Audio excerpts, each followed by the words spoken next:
아주 어려운 질문 중에 하나고 동시에 아주 흔하게 접하는 경우 중에 하나인데, 가슴이 뛰어요 라고 해가지고 내과에 와서 검사를 쭉 했더니 괜찮아요. 검사를 몇 번을 했는데 정상이래요. 그러면 그 순간 공황장애 환자가 되는 거고, 그 순간 이제 정신과로 가는 거거든요. 또 반대 경우도 있어요. 가슴이 뛰어서 정신과에서 계속 치료를 했는데 치료를 해도 안 좋아져요. 알고 봤더니 부정맥인 경우도 있습니다. 그래서 경계를 나누기가 되게 어려운 거고, 착각을 하기가 쉬운 게 되게 부정맥인데요. 그래서 부정맥이 있는 환자들 가슴이 뛴다고 하면 너 꾀병 부리는 거 아니냐? 또 정신병 있는 거 아니냐? 이런 오해들을 받기 때문에 실은 억울할 수도 있습니다. 그래서 이게 되게 구분을 잘 해줘야 되는데요. 내 가슴이 뛸 때 내는 부정맥인가 아닌가? 뭐 제일 좋은 거는요, 증상이 있을 때 심전도를 보는 게 제일 좋습니다.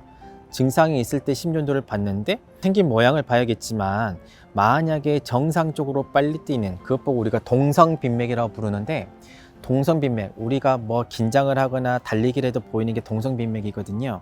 근데 안정 상태에서 동성빈맥을 보였다 라고 했었을 때, 이런 경우는 이제 정상으로 부정맥은 없다라고 판별하는 경우가 있거든요.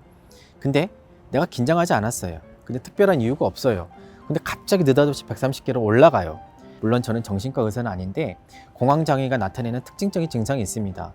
내가 곧 죽을 것 같고 나는 이 자리를 곧 벗어나야 될 것 같은 이런 느낌이 들지 않고 내 상황이 편안한데 130까지 올라가는 뭐 동성빈맥이 나타났다 라고 했었을 때는 그거는 공황장애가 아니고요. 그때는 부정맥이라고 진단을 해야 합니다. 만약에 부정맥이라고 진단하지 않았다고 하면 진단이 잘못된 거예요. 이거는 환자가 불편한 상태에서 가슴이 뛴 거거든요. 느닷없이 이렇게 뛰는 경우가 잦아지게 되면요, 그러지 말아라고 예방적으로 주는 약제들도 있습니다. 그래서 이런 약제들 좀 도움 좀 받다 보면 또 언제 그랬는데 좋아질 수도 있고요. 갑상선 기능이 좋지 않아도 이런 경우가 있거든요.